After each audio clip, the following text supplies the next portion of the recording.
Siap, siap. Bismillahirrahmanirrahim. Assalamualaikum warahmatullahi wabarakatuh, teman-teman. Kabarnya sehat semua ya, alhamdulillah. Nah, di sini kita ketemu lagi sama saya Dwi Chandra Jaya Putra alias panggilannya DC, yang dimana ini webinar kedua saya di kursus digital. Jadi saya juga kangen sama teman-teman, udah sebulan kurang ya, kalau nggak salah terakhir bulan kemarin September kita ngadain webinar pertama yang dengan judul 100 juta pertama dari Facebook Ads dan IG Ads. Nah, sekarang insya Allah saya akan membawakan atau sharing sedikit lah ke teman-teman untuk teknik membaca campaign ads yang anti boncos. Nah, maksudnya anti boncos ini kenapa? Jadi ibaratnya bukan menjamin bakal winning terus, tapi ketika kita sudah punya acuan seperti ini, kita udah punya ibaratnya patokan atau ukuran. Nah, nanti ketika kita berjualan apapun, mau produknya retail, mau properti, mau yang mahal, mau yang murah, insya Allah kita nggak akan boncos terlalu besar untuk testing awalnya. Jadi karena kita sudah punya patokan, sudah punya ukuran, jadi insya Allah kita tuh anti boncos. Jadi kalaupun boncos nggak akan terlalu banyak atau nggak akan banyak banget keluarin budgetnya. Nanti saya bakal sharing ke teman-teman. Di sini saya langsung share screen aja ke teman-teman. Di sini mungkin 30% PowerPoint, 70%-nya kita langsung praktek ya. Saya langsung buka dashboard saya di Facebook Ads. Jadi disclaimer dulu buat teman-teman. Yang pertama di sini saya pengen ketika teman-teman udah join di sini, disiapin, mungkin ya dibuat enjoy aja, dibuat nyaman, mungkin kopinya disiapin, mungkin cemilannya disiapin. Nah, yang kedua, kalaupun nanti ada pertanyaan, nanti teman-teman bisa dicatat aja atau ditulis aja di kolom chat. Insya Allah nanti saya bakal buka tanya jawab.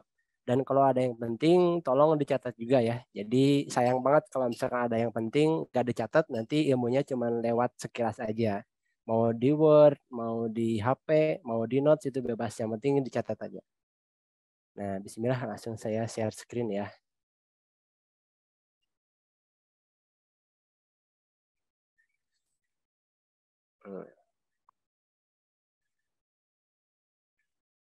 Udah ada belum share screen ya? Muncul ya? Sudah muncul, Kak, ya. Nah, siap. Bentar.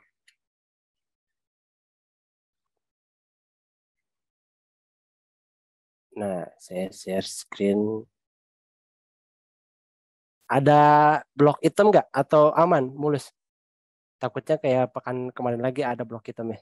Masih ada, Kak. Masih ada blok hitamnya. Masih ada blok hitam ya? Ya, betul.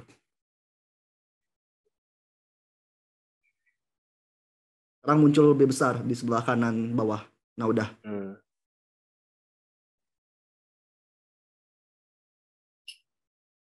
Bentar, saya balik lagi share screen.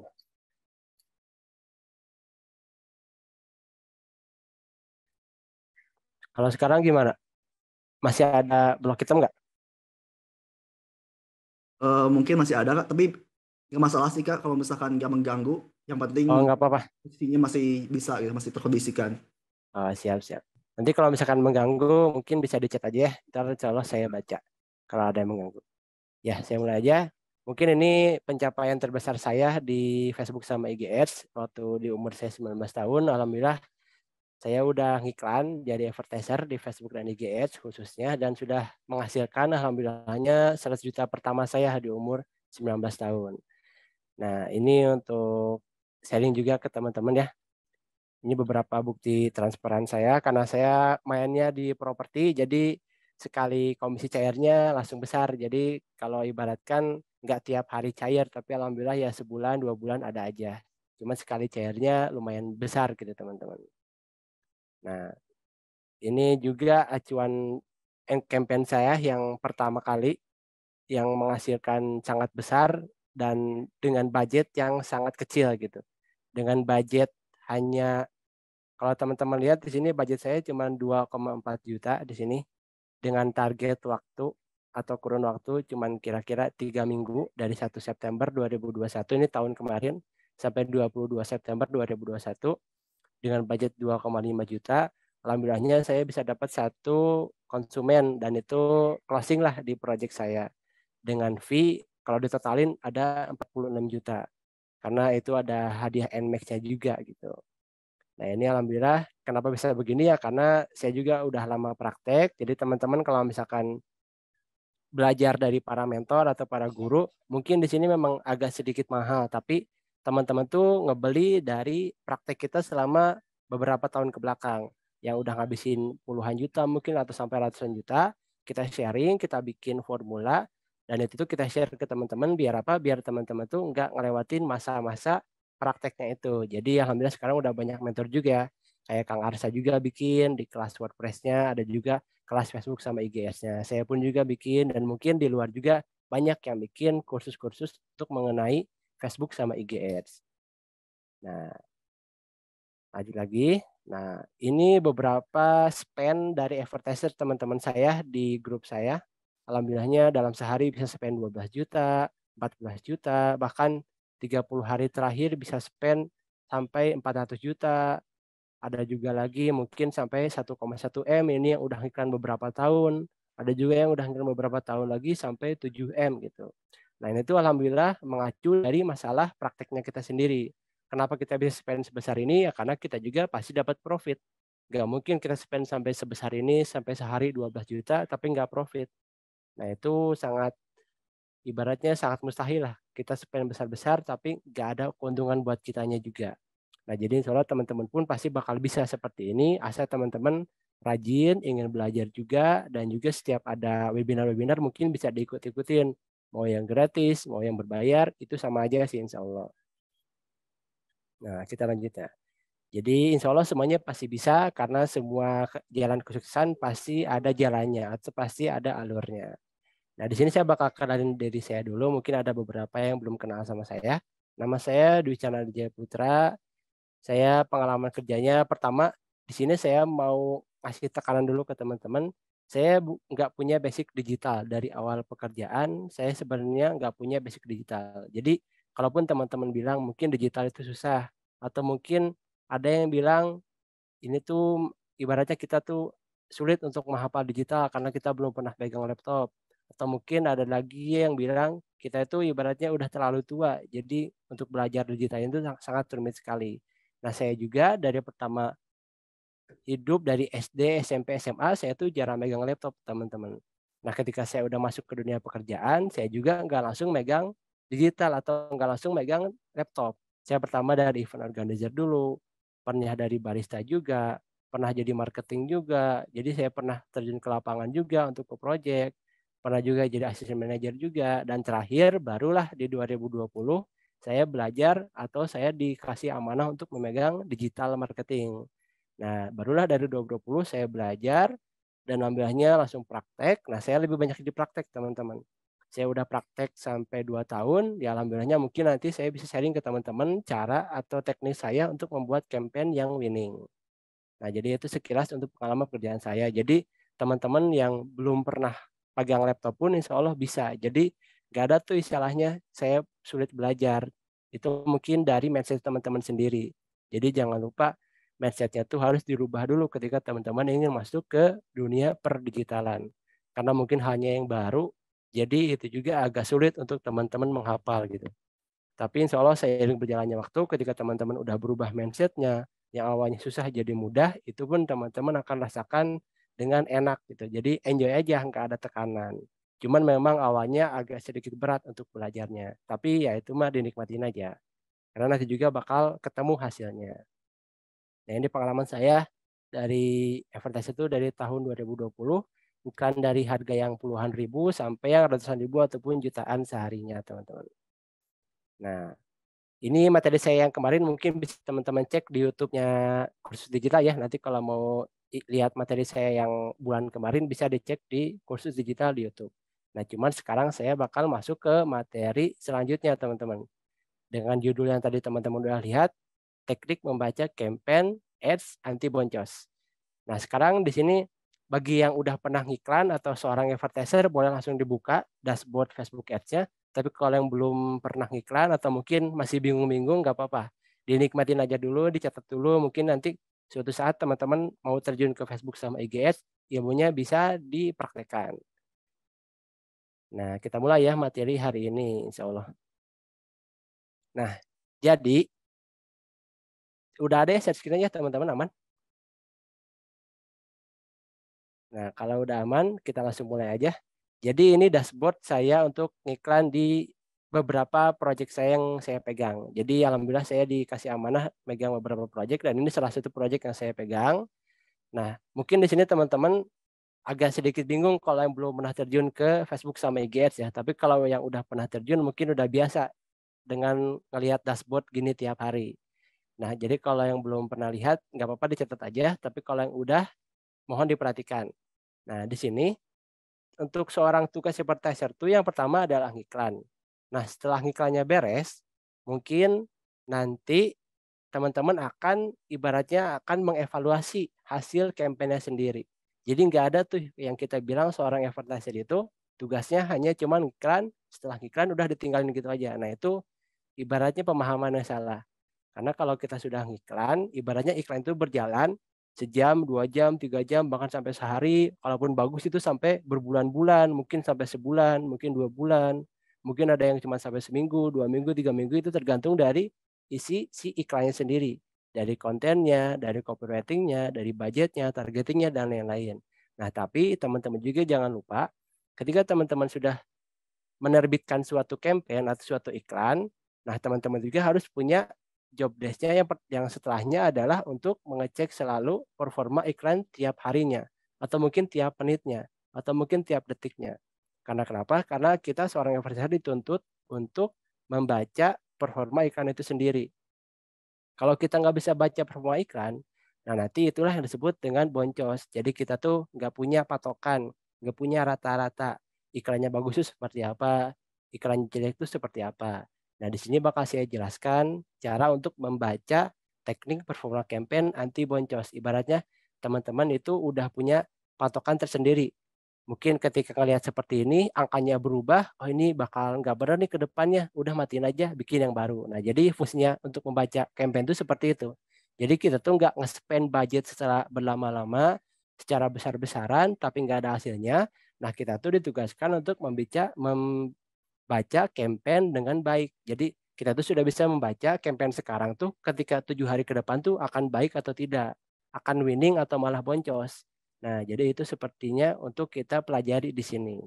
Nah, yang pertama, di sini saya pengen teman-teman ikutin dulu atau sesuaikan dulu kolom dari dashboardnya. Jadi kalau teman-teman masih kolomnya masih pakai yang umum, yang kinerja ini, teman-teman saya pengen teman-teman custom kolomnya pribadi. Jadi seperti saya, di sini saya punya kolom yang namanya madep gitu ya. Jadi saya namain namanya madep karena ini kolom yang paling enak buat saya baca. Nah, teman-teman bisa custom caranya gimana? Yang pertama, diklik dulu kolomnya. Kalau yang belum pernah custom ya, tapi kalau yang udah pernah mungkin udah tahu. Tapi bakal beda di sini. Ada beberapa kolom yang saya masukin, ada beberapa yang nggak dimasukin. Nah, kalau yang saya pengen sekarang adalah teman-teman samain dulu kolomnya dengan kolom yang punya saya. Caranya gimana? Diklik dulu kolomnya. Kalau yang belum pernah masuk ke dashboard mungkin agak bingung, tapi nggak apa-apa kita ikutin dulu aja. Jadi kalau sudah yang masuk ke sini, udah masuk ke dashboard FB Ads, diklik dulu kolomnya. Ketika sudah diklik, nah di bawah ini ada sesuaikan kolom. Nah sekarang diklik sama teman-teman. Ketika sudah, yang sebelah kanan ini tolong disamain sama saya. Mungkin kalau nggak sekarang juga nggak apa-apa, tapi di screenshot aja. Kalau nggak di screenshot ditulis aja. Mau di notes, mau di word itu bebas. Tapi harus disamain dulu biar kita satu frekuensi. Biar kita ngomongnya itu nyambung gitu. Nanti kalau misalkan bawaan dari Facebook, yang kolom kinerja ini, ada beberapa kolom yang nggak dia masukin. Karena saya custom sendiri. Jadi ibaratnya saya ngebaca campaign-nya lebih enak, lebih nyaman. Dengan kolomnya seperti apa? Seperti ini. Nah, gimana cara masukin ke yang sebelah kanan? Ini gampang, teman-teman. Kalau misalkan di sini teman-teman nggak ada klik, sebelah kanannya nggak ada klik, nah tinggal searching aja di sini, di kolom cari. Tulis saja klik. Nah, ketika sudah di searching, tinggal di checklist saja. Nah, tiga-tiganya di checklist. Kalau udah di checklist, langsung teman-teman pasti ada di bawah. Nah, tinggal dipindahin, tinggal di drag pakai mouse. Nah, gitu. Kalau misalkan nggak ada tayangan konten, kita searching lagi tayangan konten.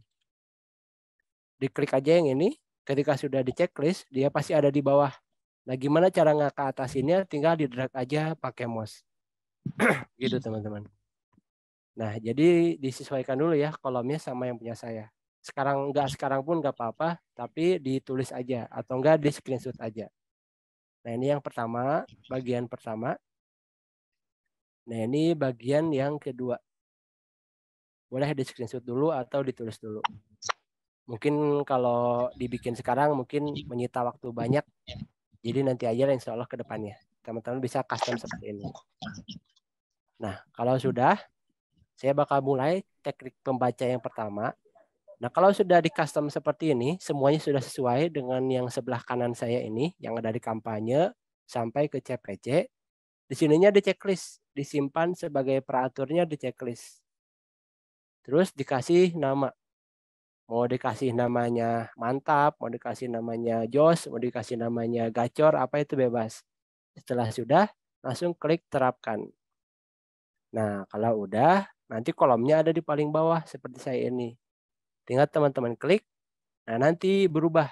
Yang awalnya kolomnya defaultnya itu kinerja. Jadi pertamanya strategi penawaran, anggaran, pengaturan atribusi, hasil, dan lain-lain. Ketika sudah di custom, dia bakal berubah. Jadi pengaturan, jangkauan, klik tautan unik, tayangan konten situs web, hasil, dan lain-lain. Nah, ini format kolom yang saya sesuaikan dan ini yang paling enak saya baca gitu teman-teman. Nah, jadi kalau sudah disesuaikan nanti bakal seperti ini. Nah, kalau sudah saya bakal langsung mulai. Jadi setelah campaign teman-teman tuh jalan, misalkan kan kita pertama bikin campaign diterbitkan tuh nggak langsung jalan ya, mungkin nunggu dulu beberapa jam atau mungkin sampai seharian, tapi paling lama selama iklan paling lama 1 hari kita nunggu itu. Tergantung kita tuh settingnya seperti apa. Sebenarnya ada tekniknya biar lebih cepat ditinjau itu seperti apa, tapi itu juga nggak terlalu efektif. Yang penting mah kita ngiklan udah lolos alhamdulillah gitu. Karena banyak juga teman-teman kalau ngiklannya ngasal, copywriting-nya ngasal, desainnya ngasal, mungkin melanggar peraturan Facebook, mungkin melanggar peraturan IG, itu tuh iklannya nggak akan lolos atau mungkin bahkan ditolak. Jadi zaman sekarang itu apalagi bulan-bulan sekarang nih sama bulan kemarin September sedang banyak sekali akun-akun yang di restrict sama Facebook atau dinonaktifkan karena mungkin melanggar peraturan-peraturan dari Facebooknya sendiri ataupun dari Instagramnya sendiri. Nah, jadi setelah iklannya aktif, setelah penayangannya udah aktif seperti ini, nah tugas teman-teman selanjutnya adalah untuk membaca performa kampanyenya. Jadi teman-teman job desk sebelumnya udah beres, iklannya udah beres. Nah, setelah job desk iklan udah beres, sekarang tugas teman-teman selanjutnya adalah membaca. Jadi seorang presenter itu nggak cuman bikin iklannya doang. Kita juga harus bisa membaca performa kampanyenya. Biar apa? Biar kita tahu kampanyenya itu ya apakah winning, apakah tidak. Apakah malah kita cuman ngeluarin budget besar-besaran, boncos, atau mungkin kita bisa profit besar-besaran di situ. Nah, yang pertama, yang teman-teman harus baca di dashboard ini, di campaign ini, ketika sudah jalan, kita luangin dulu waktu mungkin sehari, paling minimal sehari. Karena setelah campaign jalan tuh, dia tuh ada masa ibaratnya masa manasinnya dulu lah. Jadi kalau setelah sudah aktif, dia tuh nggak langsung jangkauannya nggak langsung muncul, nggak langsung jadi 1, 2, 3 dan lain-lain. Mungkin dia bakal manasin dulu sejam, 2 jam, atau mungkin bahkan setengah hari. Nah, ketika sudah panas, kita makanya nge-spare waktu 1 hari. Jadi jangan lupa, setelah kampanyenya jalan, setelah kampanyenya aktif, kita spare 1 hari dulu buat nungguin dia panas, atau mungkin nungguin dia udah benar-benar jalan dengan sempurna. Nah, setelah 1 hari, besoknya kita lihat. Nah, di sini waktu teman-teman untuk memulai membaca campaign. Nah, yang pertama, yang harus teman-teman baca di sini yang pertama kali adalah di bagian tayangan konten. Nah, tayangan konten ini apa? Ini adalah ketika teman-teman iklannya pakai landing page ya. Jadi kalau zaman sekarang kan udah banyak cara-cara iklan atau ada yang branding, ada juga misalkan awareness, engagement, sama conversion. Cuman kalau kita pakai conversion, pasti kita pakai landing page. Nggak mungkin nggak. Karena kalau udah zaman sekarang tuh udah zaman digital, jadi udah nggak zaman lagi brosur pakai kertas. Sekarang kita udah pakai brosur digital, yaitu landing page. Jadi ini tuh wajib banget teman-teman punya, yaitu landing page. Nah, itu juga Kang Arsa jelasin di kelas WordPress-nya. Jadi kalau teman-teman belum paham cara bikin landing page atau mungkin sudah paham, tapi mungkin belum terlalu jago, nah terus saja belajar, insya Allah nanti juga teman-teman ke depannya bakal jago gitu. Nah, jadi yang pertama kali harus teman-teman lihat itu adalah tayangan konten. Nah, ini teman-teman lihat nih tayangan kontennya. Udah muncul atau belum? Kalau misalkan belum muncul, berarti ada yang salah di pixelnya teman-teman. Apakah salah di verifikasi domainnya? Apakah salah diinstal pixel ke WordPress-nya? Atau mungkin ada di pengaturan peristiwa yang sebelah sini ya. Pengelola peristiwanya belum disetting, masalah konfigurasi webnya belum disetting, dan lain-lain. Jadi teman-teman juga harus cek tayangan situs webnya. Karena pixel ini berpengaruh ke berjalannya algoritma iklan kita. Nah, ini kenapa yang bawahnya nggak ada tayangan konten? Mungkin ada yang nanya gitu. Nah, soalnya yang bawahnya ini saya nggak pakai landing page iklannya. Kalau saya manasin, biasanya saya cuma pakai foto, terus tujuan iklannya saya engagement, dan tujuannya adalah interaksi. Saya biasanya pakai yang suka halaman dulu. Jadi sebelum saya iklan conversion, biasanya saya iklan dulu halamannya. Apakah halamannya sampai dulu 1.000 followers, atau mungkin 1.000 likers, dan juga Instagramnya 1.000 followers juga, dan lain-lain. Jadi sebelum saya iklan konversi, saya pengen halaman itu udah bagus dulu. Jadi trustnya konsumen ke kita tuh udah kebangun di halamannya sendiri, di sosmednya sendiri. Jadi yang bawah ini kenapa nggak ada tayangan konten? Karena tayangan konten khusus hanya untuk di landing page gitu. Nah, jadi yang pertama teman-teman cek dulu di sini nih, tayangan kontennya. Nah, setelah sudah, teman-teman balik lagi ke sini, ke jangkauan. Nah, mungkin di sini ada yang belum paham ya masalah kolom-kolom seperti ini. Saya bakal jelasin dulu. Nah, yang pertama, jangkauan ini apa? Kalau teman-teman geser ke sini juga mungkin Facebook udah ngeluarin artinya ya. Jadi kalau nggak saya jelasin juga mungkin teman-teman udah paham. Tapi saya jelasin dulu sekilas. Jangkauan ini apa? Jangkauan ini adalah setiap iklan kita yang dilihat oleh satu orang. Itu namanya jangkauan. Nah, bedanya apa sama impresi? Kalau impresi, itu tuh dilihatnya bisa 2 kali, bisa 3 kali, bisa 4 kali. Makanya ini impresi lebih gede, 122.000 daripada jangkauannya. Jangkauannya cuma 73.000. Nah, berarti bisa saya simpulkan, orang-orang tuh ngelihat iklannya, iklan saya itu nggak cuma sekali. Ini tuh satu akun hitungannya jangkauan tuh. Jadi misalkan saya punya Facebook atau Instagram, saya ketembak iklannya orang lain. Nah, itu udah kehitung satu di jangkauan. Nah, nanti sore saya ketembak lagi. Nah, itu masuknya bukan ke jangkauan, itu masuknya ke impresi. Jadi ibaratnya kalau saya misalkan saya pedagang bakso gitu. Saya masuk ke suatu komplek. Nah, saya tuh muter di komplek itu sekali. Nah, itu udah kehitung jangkauan berarti. Dari saya sekali muter tuh udah bisa ngelewatin 20 rumah. Nah, itu masuknya jangkauan. Dalam sehari ya, itu tuh udah maksimal banget 20 rumah dalam sehari. Nah, tapi sorenya saya muter lagi. Nah, itu nggak masuk jangkauan, itu masuknya ke impresi karena saya muternya 2 kali. Jadi orang-orang tuh ketembak iklannya 2 kali, mungkin 3 kali, mungkin 4 kali. Jadi itu yang diartikan sama jangkauan atau arti dari jangkauan sendiri. Nah, untuk klik semua, ini adalah klik yang ibaratnya Facebook tuh mengidentifikasi semua klik yang ada di konten kita. Jadi kalau teman-teman iklan di Facebook, kan dia tuh pakai konten tuh. Nah, setelah teman-teman lihat konten, kan pasti bawahnya ada likes, ada komen, ada share. Ada juga mungkin kalau teman-teman pakai carousel, kontennya digeser ke kanan, digeser ke kiri, atau mungkin di-scroll ke bawah, di-scroll ke atas. Nah, itu masuknya klik semua. Makanya kenapa di sini klik semuanya lebih gede daripada klik tautan. Karena klik semua itu klik yang ada di suatu postingan. Mungkin saya bisa contohin di sini ya. Nah, ibaratnya seperti ini. Nah, ini tuh postingan yang saya iklanin seperti ini. Nah, kalau saya scroll ke bawah, saya klik suka, itu kehitungnya klik semua. Terus saya komen di sini, itu kehitungnya klik semua. Tapi kalau saya klik selengkapnya, nah itu udah kehitung klik tautan. Atau mungkin bisa klik tautan unik juga. Jadi makanya kenapa di sini klik semua lebih gede daripada klik tautan. Karena klik semua itu semua yang direkap sama Facebook yang ada di postingan kita. Mau diklik manapun itu kerekap di sini.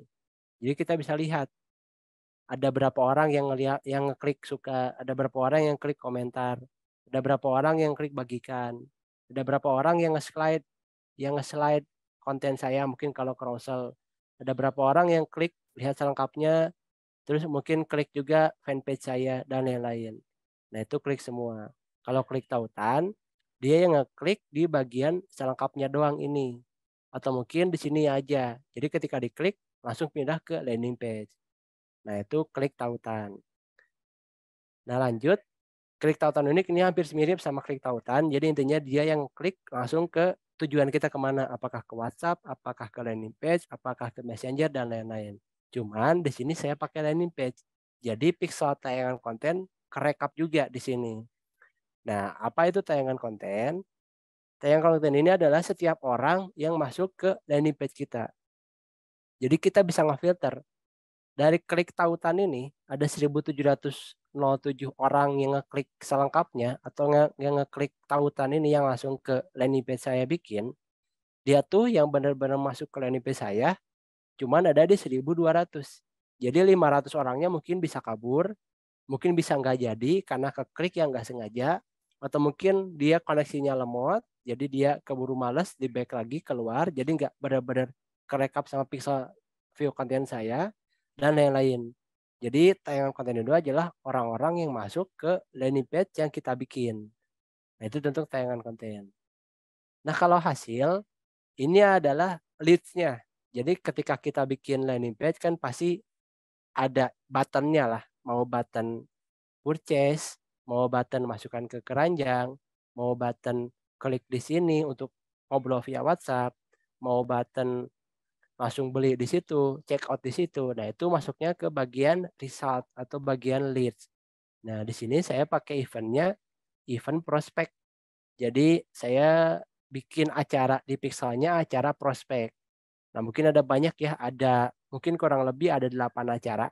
Ada view content, ada check out, mungkin ada juga masukan ke keranjang, ada juga langsung beli, ada juga prospek dan lain-lain. Nah, ntar teman-teman bisa setting itu di bagian pengelola peristiwa. Tapi nggak akan saya jelasin sekarang. Karena itu mungkin butuh waktu 1 jam lebih teman-teman untuk nyeting domainnya pribadi. Nah, lanjut setelah bagian hasil ada lagi biaya per hasil. Nah, kalau biaya per hasil ini adalah biaya yang dikurang dari jumlah yang kita belanjakan.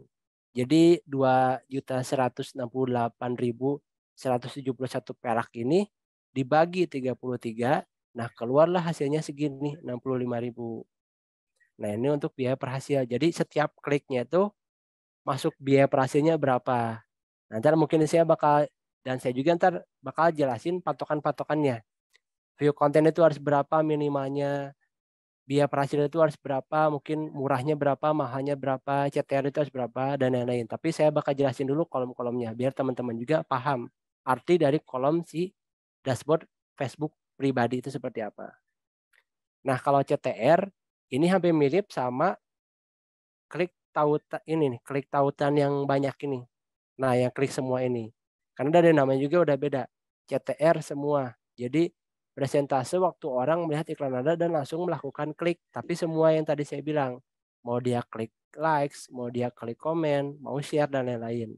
Nah, itu ada di angka 3,54%. Ini untuk klik semuanya.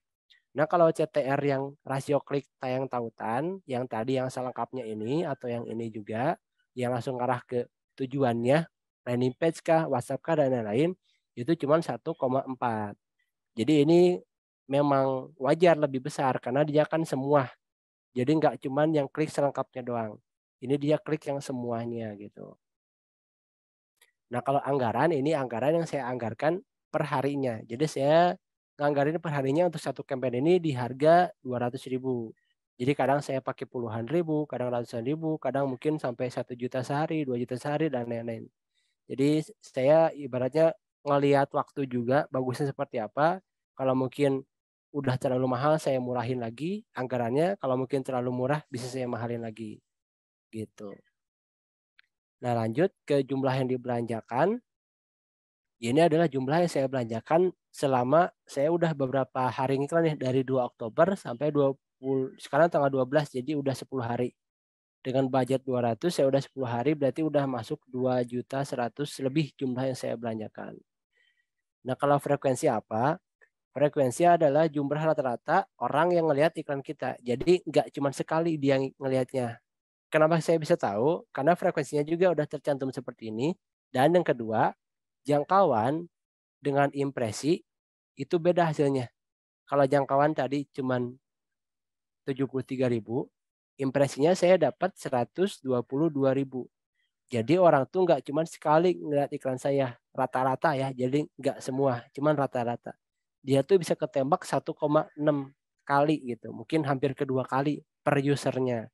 Tapi nggak rata 2 kali ke semua, mungkin ada yang sekali 1 user, mungkin ada yang 1 user ketembaknya 3 kali, 4 kali, ada yang 2 kali juga. Nah itu frekuensi itu jumlah rata-rata berapa kali setiap orang yang melihat iklan saya yang saya bikin atau iklan Anda gitu. Jadi lebih dari sekali iklannya yang dilihat sama orang lain. Nah kalau berakhir ini kapan campaign-nya akan berakhir, tapi saya nggak setting. Jadi saya settingnya sedang berlangsung aja, jadi nggak akan pernah berakhir sebelum saya matiin campaign-nya. Nah kalau impresi apa? Impresi sudah saya jelasin tadi, jadi berapa kali orang ngelihat iklannya lebih dari sekali. Jadi kalau jangkauan cuma sekali muter, nah kalau impresi itu bisa 2 kali muter. Jadi lebih dari sekali ngelihatnya gitu. Nah, kalau CPM ini biaya per 1.000 tayangan. Jadi dari 1.000 tayangan saya dapatnya 17.000. Kalau CPC ini biaya rata-rata untuk setiap klik semua yang tadi, semua yang banyak itu di 500 perak. Nah, kalau CPC yang per klik tautan di 1.200. Nah, jadi itu arti dari setiap kolom yang ada di dashboard. Jadi teman-teman kalau sudah paham, saya bakal lanjut ke teknik-teknik yang harus benar-benar dilihat di dashboard ini. Ini untuk yang kampanye doang ya. Untuk set iklan ada lagi tapi kurang lebih sama. Set iklan ini sama-sama aja, yang beda di bagian iklan. Kalau di bagian iklan, kalau kolomnya teman-teman sudah sesuai sama kolom yang saya custom tadi, nanti di sini bakal seperti ini.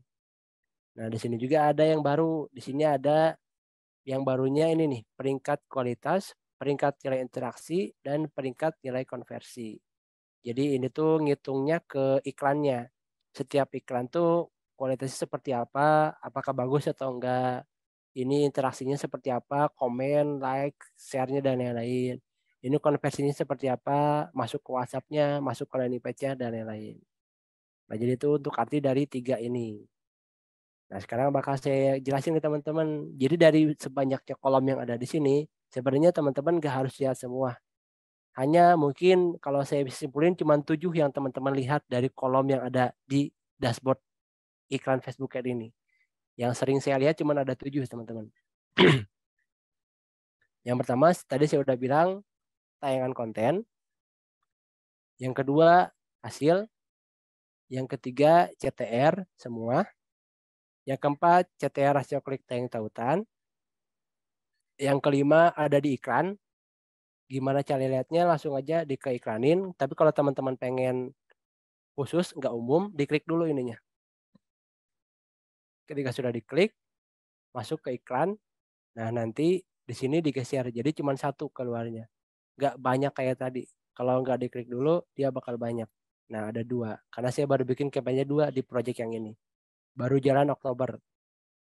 Nah, kalau pengen khusus tinggal diklik aja. Nah, terus yang kelima tadi peringkat kualitas. Yang keenam peringkat nilai interaksi. Yang ketujuh peringkat nilai konversi. Jadi kalau saya pribadi ya, untuk saya baca campaign, saya cuma baca 7 kolom itu aja. Kalau saya pribadi, mungkin teman-teman ada yang lain, mungkin nggak apa-apa, itu nggak masalah. Tapi kalau dari saya pribadi, saya biasanya cuma baca 7 kolom itu aja. Dan biasanya para advertiser masing-masing punya patokannya masing-masing. Mungkin ada yang bilang biaya per hasil atau CTR-nya ini paling murah itu bisa di angka 5.000 buat konversi. Paling mahal di angka mungkin 20.000, ada juga yang bilang seperti itu. Ada juga yang bilang CTR ini nggak masalah, selagi masih profit, abaikan aja, yang penting profit gitu. Ada juga seperti itu. Nah, khususnya di bagian produk-produk yang mahal, teman-teman. Kalau produk-produknya di harga 1 juta ke atas, 100 juta ke atas, bahkan sampai miliaran, mungkin CTR saya bilang ini nggak terlalu berpengaruh. Ketika yang masuknya cuma satu, CTR-nya mau 100.000, mau 1 juta, mau 500.000. Tapi kalau dia profit ke kita mah ya kita enjoy aja gitu. Apalagi kita ngiklannya yang ratusan juta bahkan sampai miliaran. Jadi ini mungkin seperti saya di properti. CTR saya waktu tadi ngiklan di presentasi saya yang pertama, itu mungkin CTR-nya ada di angka 30.000 sampai 50.000. Tapi konsumen yang masuk ke CS saya itu alhamdulillahnya banyak yang hot gitu, banyak yang potensi buat beli. Makanya saya nggak terlalu menghiraukan untuk bagian biaya per hasil atau bagian di CPR-nya gitu. Cost per result kalau di bahasa Inggrisin. Tapi ke di sini saya pakai bahasa Indonesia, jadi biaya per hasil. Mungkin kalau yang iklannya seperti yang receh-receh mungkin yang 30.000 bahkan sampai ratusan ribu atau mungkin yang paling mahal cuma 500 itu masih bisa pakai patokan CPR seperti itu. Mungkin paling murahnya ada yang bilang di angka 10.000, paling mahalnya di angka 20.000. Ada juga seperti itu. Jadi itu balik lagi ke teman-teman. Kalau teman-teman rasa iklannya masih profit atau masih ibaratnya budget kita tuh ngeluarin segini dan kita udah dapat omset segini tuh masih bisa kita andalkan itu kalau dari saya saran saya pribadi apalagi yang harganya kita ngiklannya ratusan juta sampai miliaran itu kita bebasin aja, kita nyantai aja. Yang penting mah kita masih bisa profit. Tapi kalau teman-teman pengen pakai patokan yang paling murah 10.000, paling mahal di 20.000 itu mah enggak. Jadi ketika sudah ngelewatin 20.000, teman-teman udah rasa ini udah mahal. Berarti teman-teman harus bisa ngeeksekusi atau bisa ngerevisi kampanyenya. Apakah kontennya, apakah targetingnya, apakah copywritingnya, dan lain-lain. Jadi cepat-cepat teman-teman matiin kampanyenya gitu. Itu kalau teman-teman ikutin yang rata-rata di 10.000 sampai di 20.000 untuk patokan biaya per sendiri. Nah, biasanya saya juga ngasih tenggang waktu untuk iklan tuh maksimal di 4 hari, teman-teman. Mungkin 3 hari paling cepat, 4 hari paling lama. Jadi saya tuh udah alhamdulillahnya saya udah bisa baca performa iklan tuh di maksimal 4 hari. Jadi kalau misalkan hari ini jalan, 4 hari ke depan saya udah bisa baca nih iklan ini tuh kalau kita biarin aja apakah bakal profit atau malah bakal boncos gitu. Nah itu makanya untungnya kita sudah punya patokan di sini. Jadi ketika 4 hari masih segitu-gitu aja dan nggak bisa dipertahankan, ya udah berarti kita matiin aja kampanyenya, bikin lagi campaign yang baru dengan target yang baru, dengan copywriting yang baru, dengan konten yang baru juga. Nah, gitu. Jadi yang pertama tadi di bagian tayangan konten situs web. Ini view kontennya teman-teman lihat. Nah, ini tuh bagusnya di angka 10%, teman-teman. Banyak juga yang matok ini tuh di angka 10% bagusnya. Jadi dari jangkauan ke view konten itu biasanya ada yang ngepatok 10%. Jadi teman-teman bisa lihat iklannya tuh menjual atau enggak. Kalau misalkan udah dapat 10%, berarti kontennya udah bisa menjual atau orang-orang yang ngeliat tuh tertarik buat ngelihat konten kita pribadi. Nah, ini teman-teman bisa hitung aja pakai kalkulator. 73.876 dikali 10% hasilnya berapa. Nah, itu masuk ke view kontennya. Kalaupun nggak masuk, ya teman-teman tetap balik lagi ke tadi.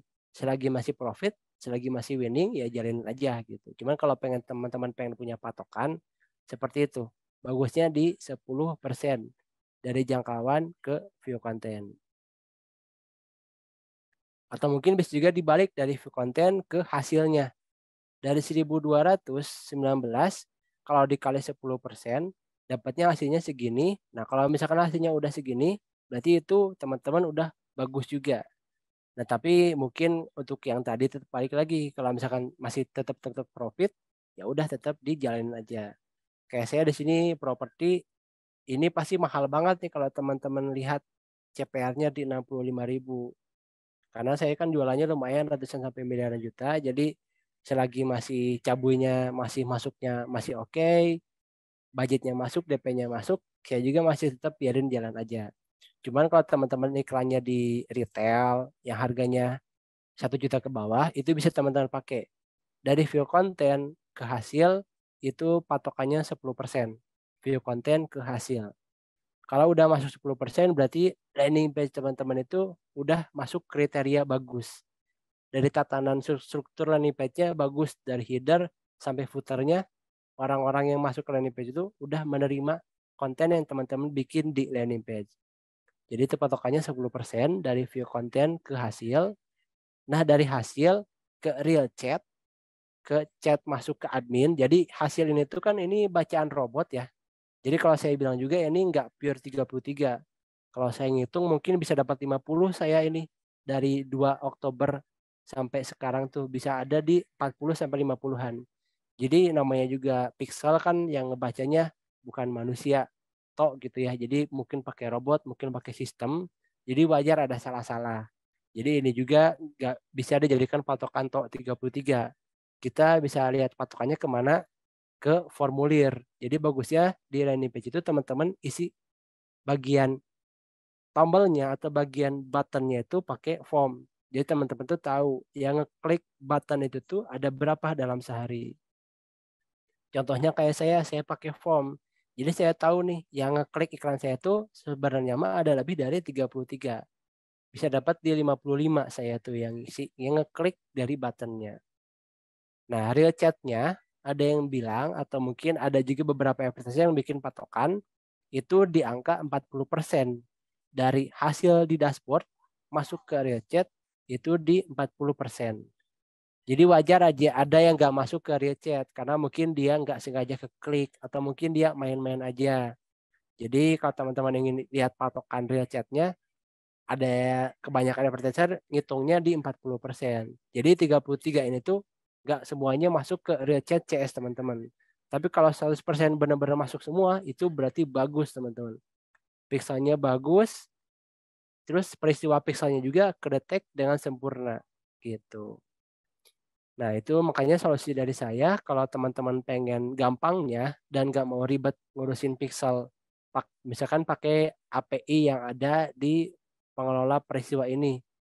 Ada juga yang integrasi pixelnya pakai API, jadi nggak pakai meta gitu, ada juga. Nah, cuman kalau saya enaknya kita pakai form. Jadi ketika diklik buttonnya, dia tuh udah ngerekap. Walaupun dia nggak lanjut ke WhatsApp, tapi kita udah punya rekap database-nya. Jadi kita udah bisa ngitung. Sehari yang masuk tuh sebenarnya ada lebih dari 33 gitu. Nah, tadi biaya per hasil udah saya jelasin ya. Ada beberapa advertiser yang matok di 10.000 paling murah, paling mahal di angka 20 sampai 30.000. Jadi kalau teman-teman ikut ke sana, berarti tandanya teman-teman harus punya patokan segitu. Nah, kalau sudah lebih dari patokan, nah teman-teman harus cepat-cepat rubah kontennya atau rubah kampanyenya atau mungkin bikin campaign baru. Nah, lanjut ke bagian CTR ini juga bagusnya di angka 2% untuk CTR semua ini. Itu tuh dia ngacunya ke bagian konten iklannya yang tadi saya kasih lihat di sini. Saya kan di sini pakai video ya teman-teman. Kalau teman-teman pakai foto itu mangga nggak apa-apa. Nah, jadi CTR-nya bagusnya di sini tuh 2%. Tapi tetap balik lagi kalau masih profit ya jalanin terus. Ibaratnya kalau sudah winning, jangan terlalu banyak diotak-atik teman-teman. Jadi teman-teman ngikutin mentor ini, ngikutin mentor saya atau saya pribadi ngejelasin di sini, tapi teman-teman rasa iklan teman-teman tuh udah winning, udah profit. Terus teman-teman ikutin mentor yang ini pengen langsung dirubah. Nah, kalau saran saya jangan seperti itu. Jadi kalau udah winning, udah rasa profit mah jalanin aja. Nah, tapi kalau teman-teman ingin nyoba ilmu dari mentor yang ini, teman-teman bikin campaign baru lagi. Jadi campaign winning mah jangan sampai diotak-atik. Karena dia algoritmanya udah nemu. Nah, ntar kalau diotak-atik, kita susah lagi nemuin algoritmanya, teman-teman. Jadi kalau teman-teman pengen belajar atau pengen praktek ilmu yang mentor ini kasih atau guru ini kasih, ya teman-teman jangan langsung ngerubah di bagian konten yang sudah lama berjalan seperti ini. Nah, mending teman-teman bikin lagi baru, kita buat lagi yang baru. Kita cobalah aplikasikan ilmu yang dia kasih ke kita. Nah, kalau mungkin works, berarti ilmunya bagus. Karena setiap mentor juga punya ilmu dari hasil studi kasusnya masing-masing. Saya studi kasusnya sebegini karena saya mainnya di properti. Mungkin ada lagi yang jagonya di retail, beda lagi masalah studi kasusnya, beda lagi masalah mecahin masalahnya, dan lain-lain. Nah untuk CTR, rasio klik tayang tautan, ini minimalnya di 1%. Jadi kalau sudah bagus seperti ini pertahanin aja kontennya. Tapi kalau teman-teman merasa nggak profit, nggak bisa dipertahankan, walaupun ininya gede ya, ininya 5%, CTR rasio klik tayang tautannya lebih dari 2%, tapi nggak profit, yaitu buat apa dipertahanin, mending kita bikin lagi yang baru. Mending ininya kecil sekalian, tapi masih profit. Tapi ini cuman patokan aja buat teman-teman. Gitu. Nah ini selanjutnya selebihnya ke kanan lagi itu nggak usah dibaca lagi atau mungkin kita bisa baca sekilas aja, tapi nggak usah terlalu dibaca sedalam yang tadi. Mungkin dari view konten ke lead 10%, leads ke real chat 40%, dan lain-lain. Nah lanjut, saya lupa tadi ada satu lagi, jadi saya ada 8 patokan kalau ngebaca campaign itu layak dipertahankan atau enggak. Nah yang ke-8 ini bagian ini nih, penayangan ini. Nah, kalau statusnya udah aktif, berarti itu udah bagus. Jadi dia tuh ada 3 fase, teman-teman. Di set iklan, kalau teman-teman baru nayangin dan baru berjalan sehari 2 hari, dia tuh ada 3 fase. Yang pertama, nanti di sini ada fase tahap pembelajaran. Itu yang pertama, dari set iklan. Ini dipindahin dulu ke set iklan. Nanti di sebelah sini ada fase yang namanya tahap pembelajaran. Itu yang pertama. Yang kedua, ada fase aktif seperti ini. Aktif nih, kayak gini. Nah, yang ketiga ada tahap dibatasi. Nah, yang bagus seperti apa? Itu di fase aktif. Jadi kalau fase tahap pembelajaran itu berarti masih ditunggu sama Facebook, kampanye layak atau tidak. Nah, yang kedua itu masa aktif, yang ketiga masa dibatasi. Nah, kalau masa dibatasi atau learning limit, ini berarti kampanye jelek, teman-teman. Jadi Facebook juga udah ngasih tahu kita dengan gampang. Lihat aja dari sini nih, kalau ini udah aktif, oh berarti udah oke. Nah kalau misalkan di sininya udah learning limit atau dibatasi, berarti ada yang salah dari campaign kita. Apakah kontennya, apakah copywritingnya, apakah budgetnya, apakah targetingnya, dan lain-lain. Kalau masih di tahap pembelajaran itu berarti kita masih ditunggu sama Facebook. Campaignnya masih oke atau enggak, dan lain-lain. Nah ini tuh ngitungnya kemana? Ke leads di sini. Nah, yang ada di sini. Jadi kalau leads-nya udah oke, nanti dia bakal ngerubah di bagian penayangannya. Jadi kalau di sini teman-teman penayangannya dibatasi atau tahap pembelajaran dan belum aktif seperti ini, berarti itu campaign teman-teman masih ditunggu, masih bisa dipertahankan atau enggak gitu. Nah, yang lanjutnya setelah tadi set iklan, kita pindahin ke iklan. Nah, untuk di sini kita cuma baca yang ini aja karena yang tadi sebelum-sebelumnya kita udah baca di bagian campaign. Cuma di bagian setting ada yang baru yang udah saya setting. Jadi teman-teman tinggal baca peringkat kualitas, peringkat nilai interaksi, dan peringkat nilai konversi. Tapi ini kadang muncul, kadang enggak. Contohnya seperti ini. Saya ngiklan pakai video, dia enggak muncul. Tapi kalau saya pakai foto, dia muncul kayak gini. Nah ini dia juga ada 3 tahap. Ada di bawah rata-rata, ada rata-rata, sama ada di atas rata-rata. Nah ini yang paling bagus yang mana? Pastinya yang di atas rata-rata. Kalau mungkin masih rata-rata, masih oke lah, berarti konten kita aman. Ini maksudnya ke konten teman-teman. Konten foto, konten video, copywriting, dan lain-lain. Nah kalau di atas rata-rata, berarti bagus. Kontennya diterima. Kontennya viral. Kontennya rame gitu. Contohnya seperti ini. Peringkat kualitasnya ya iklan yang saya jalankan, ini di atas rata-rata. Jadi kualitasnya bagus. Kalau interaksi ini masuk ke likes, comment, share, dan lain-lain. Ini juga di atas rata-rata. Nah kalau konversi ini tuh ibaratnya fase ke penjualannya. Karena kan kita jualan di Facebook Ads. Jadi ke konversinya ini masih rata-rata. Jadi nggak terlalu bagus. Karena ini masih ngiklan yang manasin. Nggak bener-bener toh kita ngiklan. Seperti iklan foto langsung jualan ke landing page dan lain-lain. Jadi ininya Kalau bagusnya di atas rata-rata tiga-tiganya. Nah, kalau pengen seperti ini, berarti teman-teman harus bisa menganalisis konten ads teman-teman sendiri. Apakah bagus atau enggak, layak dilihat atau enggak, dan lain-lain. Nah, terus yang tadi saya bilang juga, biasanya saya ngelihat campaign itu dikasih batas waktu. Saya biasanya nunggu sampai 4 hari, teman-teman. Contohnya, di hari pertama, oke lah dia masih campaign-nya masih dingin, nggak terlalu panas karena dia baru aktif atau baru tayang, baru beres ditinjau sama Facebook. Hari pertama saya biarin dulu. Nah, hari kedua baru tuh saya baca yang tadi saya kasih tahu ke teman-teman.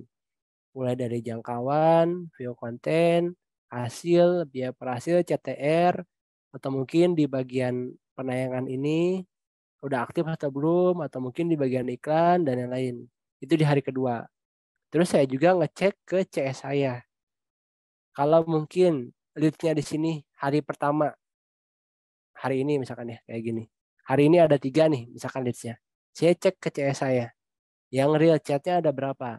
Oh, ternyata real chat-nya ada 3 nih. Oh, berarti itu bagus 100%. Terus saya cek lagi juga kualitasnya seperti apa. Apakah dia ada peluang untuk booking kah? Ada peluang untuk closing kah? Atau enggak gitu. Itu juga saya cek. Jadi teman-teman juga harus bisa baca kualitas campaign itu sendiri. Nah, itu di hari kedua saya cek seperti itu. Kalau misalkan leads-nya di sini masih ngasih, hari hari kedua tuh ngasih 3, berarti masih oke. Ini juga biaya operasinya nggak terlalu mahal. Bagi saya ini nggak masalah lagi biaya operasi karena saya yang tadi tetap balik lagi itu ngacu ke profitnya di campaign teman-teman sendiri. Nah, ini biaya operasinya juga masih oke di angka segini. CTR yang masih bagus juga. Terus di bagian set iklan juga masih bagus, bagian iklan juga masih bagus. Jadi saya biarin dulu, di hari kedua saya biarin. Nah, contohnya di hari ketiga besoknya saya cek lagi. Dan ternyata mungkin hari ketiga dia tiba-tiba nol nih prospeknya. Misalkan nol, nggak ngasih lead sama sekali. Saya chat juga ke CS saya. Ternyata benar-benar nol, nggak ada chat sama sekali.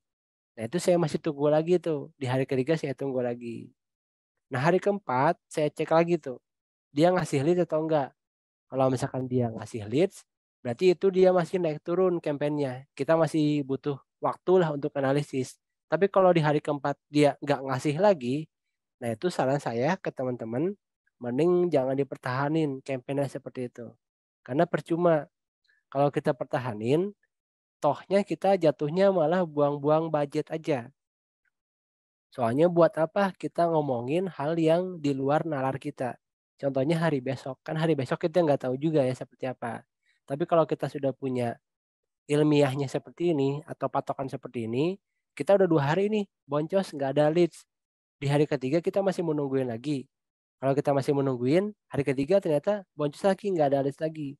Kita tunggu hari keempat, hari kelima, hari keenam sampai ke 20 hari. Nggak ada leads satupun, itu malah kita buang-buang budget aja. Sementara leads-nya nggak ada yang masuk, gimana CS mau follow up, gimana kita mau profit, gitu teman-teman. Jadi kalau saya pribadi, saya ngasih waktu minimal di 2 hari, saya baca campaign-nya, maksimal di 4 hari.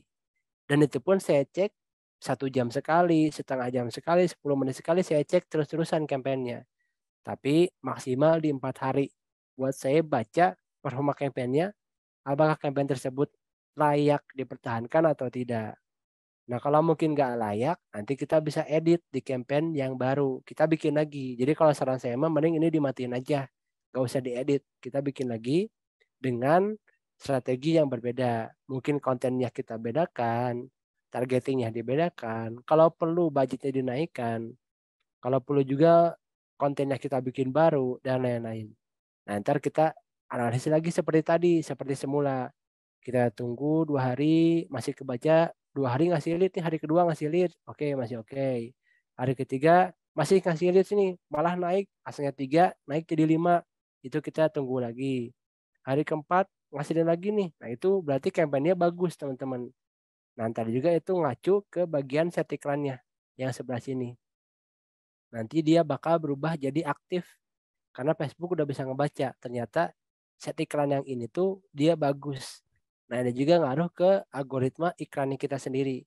Kalau dia statusnya ini dibatasi atau learning limit atau mungkin tahap pembelajaran, itu ke campaign itu bakal berpengaruh untuk kedepannya. Nah, kalau sudah aktif nanti dari statusnya itu berarti sudah bagus dari bagian set iklannya. Biasanya itu pertama kali tayang ada tuh, misalkan di hari kedua, nanti dia bakal berubah dari sedang ditinjau ke tahap pembelajaran.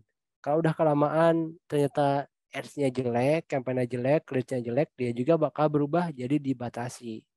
Berarti itu tuh per 7 hari nggak masuk di 50 peristiwa, biasanya seperti itu. Nah, jadi itu kalau patokan dari saya pribadi. Minimal 2 hari teman-teman buat baca campaign, maksimal di 4 hari.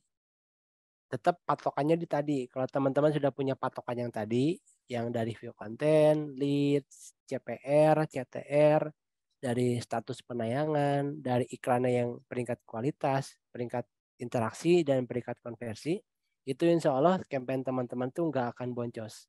Karena teman-teman kalau misalkan boncos dalam sehari, di besoknya langsung teman-teman ganti. Jadi kalaupun teman-teman gagal di campaign yang ini, dicoba lagi di campaign selanjutnya dengan strategi yang berbeda, dengan konten yang berbeda, dengan targeting yang berbeda, dan lain-lain. Mungkin banyak sekali yang harus teman-teman perhatikan. Jadi nggak bisa satu waktu teman-teman tuh langsung berhasil, nggak bisa. Karena di Facebook Ads sendiri itu tuh banyak sekali yang harus teman-teman baca. Jadi kalau teman-teman masuk ke bagian campaign, langsung klik bagian prospek, ini tuh ada banyak sekali kolom-kolom yang harus teman-teman perhatikan. Kayak gini, ini apa sih namanya, ini juga apa, anggaran kampanye advantage atau CBO itu seperti apa. Ada lagi di sini bagian targeting, bagian custom audience, dan lain-lain. Jadi banyak banget yang harus teman-teman analisis, khususnya di Facebook Ads, mau di ads manapun ya, mau di TikTok, mau di Google Ads, mau di Facebook Ads, IG Ads, pasti banyak banget kolom-kolom yang harus teman-teman analisis. Biar apa? Biar teman tuh bisa ngelihat campaign-nya tuh bagusnya dijalankan seperti apa. Nah, jadi itu teknik untuk membaca performa campaign dari teman-teman sendiri. Jadi setelah punya patokan seperti itu, insya Allah teman-teman ketika bikin campaign pun, mau budget segimana besar pun nggak akan was-was. Karena teman-teman nggak akan boncos terlalu lama. Mungkin di sini kan ada yang takut dengan budget 20.000 atau 30.000 sehari, pengen dirubah ke 200.000 atau 300.000, tapi takut nggak ngasilin apa-apa. Nah, tapi kalau teman-teman sudah punya patokan seperti itu, dari tayangan konten, leads, dan lain-lain, insya Allah, kalaupun teman-teman boncos di hari pertama, di hari kedua, teman-teman sudah bisa menganalisis. Ternyata strategi yang saya pakai di campaign sekarang tuh, nggak cuma bisa naikin budget doang. Harus dirubahlah dari segi targetingnya. Harus dirubahlah dari segi copywritingnya. Harus dirubahlah dari segi kontennya. Nah, ntar hari ketiga teman-teman bikin campaign yang baru. Karena campaign yang sebelumnya udah boncos nih, udah nggak cocok, bikin lagi campaign yang baru. Jadi teman-teman juga gak akan ngabisin budget yang sangat besar untuk meracik campaign yang winning. Karena balik lagi kalau teman-teman pengen dapat campaign yang winning, itu tuh berasal dari testing dulu. Jadi kalau teman-teman ingin tahu hasil, teman-teman harus bisa mencoba dulu. Ketika teman-teman sudah mencoba, nanti di sana bakal keluar hasilnya seperti apa. Nah, ini contoh ya, di tanggal 2 dia ngasilin 3 prospek. Jangkauannya masih di 7.000. Hari ketiga di tanggal 3 maksudnya, ini kan tanggal 2 hari pertama, hari ketiga tanggal 2. Nah, di hari kedua jangkauannya naik 10.000. Leads-nya dia turun di 2. Nah, ini saya masih tunggu nih. Di hari keempat naik atau enggak nih. Nah, ternyata hari keempat naik jadi 6. Oh, ternyata campaign-nya awalnya naik, turun, naik lagi. Oh, berarti campaign-nya berarti layak dipertahankan. Makanya ini campaign-nya masih berjalan sampai sekarang. Jangkauannya juga dia naik 13.000. Nah, di hari keempat saya lihat di tanggal 5. Turun lagi ketiga, saya lihat jangkauannya 11.000. ini view kontennya segini. Saya tunggu lagi di hari ke-6. Ternyata ya gitu teman-teman, naik turun, itu wajar. Intinya mah jangan sampai nol banget leads-nya. Ini kalau pixelnya ya, terutama di CS-nya. Kalau pixelnya 5, di CS-nya 0, wah itu berarti nggak benar. Harusnya di pixelnya 4, CS-nya minimal 2 lah, atau minimal 1. Tapi kalau teman-teman pakai form di landing page, walaupun di CS-nya 0, karena dia nggak submit enter WhatsApp, teman-teman sudah bisa atau sudah mendapatkan database-nya ada di form. Nanti tinggal dikasih ke CS nomornya. Nah, ntar tugas CS adalah nge-follow up. Karena dia nggak lanjut ke WhatsApp, karena kita sudah dapat database-nya dari form itu sendiri, nanti Kang Arsa mungkin ada di kelasnya di WordPress ya, cara bikin form itu seperti apa. Nah, jadi insya Allah, walaupun dia nggak lanjut WhatsApp, kita sudah punya database.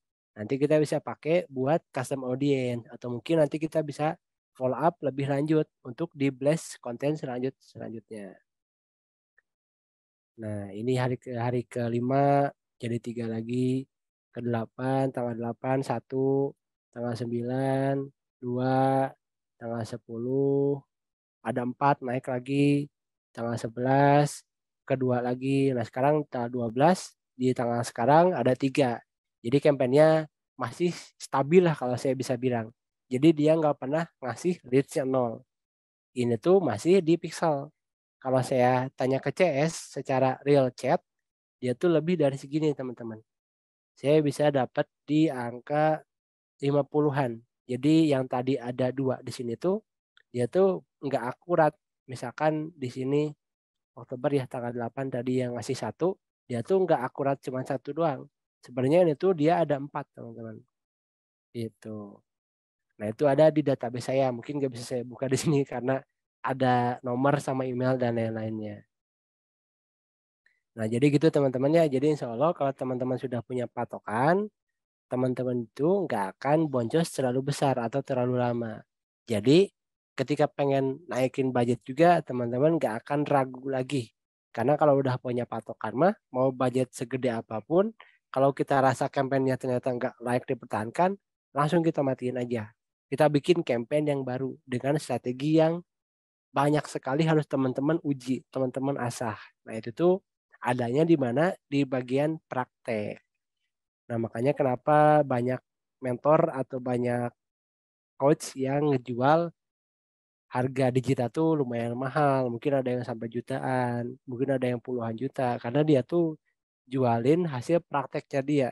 Jadi dia sudah boncos berapa puluh juta, bahkan sampai ratusan juta. Tapi dia dapat formulanya seperti ini, dan itu di-share ke teman-teman, dan itu bisa langsung winning campaign. Nah itu yang mahalnya tuh di situ. Nah jadi gitu teman-teman, untuk di materi yang sekarang seperti itu. Mungkin ada yang sedikit ngebul ya kepalanya karena baru pertama kali ngelihat dashboard. Tapi kalau yang udah biasa ngiklan mah udah biasa lah ya, dashboard tuh jadi makanan sehari-hari. Nah mungkin sekarang saya sharing aja gimana cara untuk membaca performa kampanyenya. Apakah layak dipertahankan atau harus bikin campaign baru.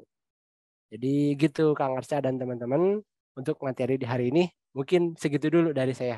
Nah mungkin ada pertanyaan, mangga Kang Arsa Oke, atau makasih banyak teman-teman. Kak DC atas penjelasannya, sangat Ya banyak Masya sekali Allah. teman-teman ilmu yang bisa kita ambil dari mulai setting kolomnya, terus juga kita juga bisa melihat ataupun mengenal apa aja yang bisa kita baca di dashboardnya gitu ya. Nah, oke aja langsung aja buat yang mau bertanya, saya utamakan untuk yang raise hand dan juga on mic karena waktunya sudah malam. Silakan bisa raise hand. Eh, Sebentar ya, belum di setting. Ya, udah jam 9 nih, Masya Allah, nggak Betul. kerasa. Kayana, silakan. Kayara, Kayara ya. Boleh, boleh, Masya Allah. Kak, silakan. Halo, tes. Assalamualaikum. Masuk, Kak. Halo, assalamualaikum. Dengar Waalaikumsalam nggak? warahmatullahi. Aman, aman. Oh ya maaf. Mangga lanjut. Oh ada suaranya ya. Maaf Pak, suara jelas ya? Halo. Masuk, Kak. Jelas, Kak. Oh ya. Ini Kak, sebelumnya saya kenalkan, nama saya Eka dari Bandung, Pak. Tadi penjelasan tentang KDC itu menarik banget buat saya gitu, dan saya kadang sering boncos untuk masalah itu. Nah yang jadi pertanyaan saya ada tiga pertanyaan ini Kak. Pertama tentang duplikat. Biasanya saya sering untuk ngeduplikat iklan itu tetap dengan campaign yang sama, cuman di ads-nya itu yang kedua itu kolom kedua yang ads-nya itu saya bikin duplikat 2 sampai 3. Nah, itu di adset, Pak. Nah, itu cara bacanya sama atau tidak. Kemudian formulanya apakah biasanya ngambil dari custom audience gitu, Pak. Nah, itu satu. Kedua, dari fitur Facebook itu ada yang uji A dan B itu, Pak. Nah, mohon penjelasan tentang uji A dan B-nya itu seperti apa itu. Itu mungkin dua aja lah kayaknya. Nanti lanjut. Makasih banyak Kak DC, Kak Admin. Assalamualaikum. Waalaikumsalam warahmatullahi. Iya, siap Kak Eka. Nah, jadi benar tadi bisa juga diduplikat. Tapi saya jarang sih kalau ngelakuin duplikat karena saya kalau baca campaign udah jelek. Karena kan si campaign, jadi Facebook Ad itu kan ada 3 turunan, ada campaign, adset, sama ada ads. Nah, kalau campaign ini induknya. Karena dia yang ngatur dari semuanya, dari tujuan, judul, bahkan sampai budget bisa dipakai di sini kalau kita pakai CBO. Bahkan juga kita bisa setting juga uji A/B di sini. Turun ke adset. Nah, kalau adset ini nanti masuknya ke targeting, mau lokasinya di mana, umurnya berapa, interestnya seperti apa, tayang jam berapa, dan lain-lain. Penempatan juga di sini. Nah, kalau ads ini di bawahnya lagi, di bagian konten.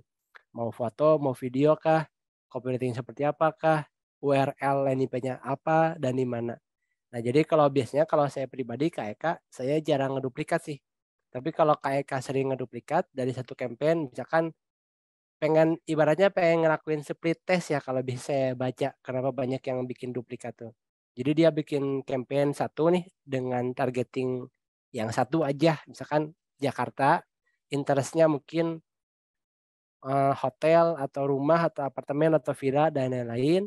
Nah, dia rasa ternyata dengan interest seperti ini kurang jos campaign-nya, kurang goal, kurang winning, dia duplikat lah di bagian adset-nya.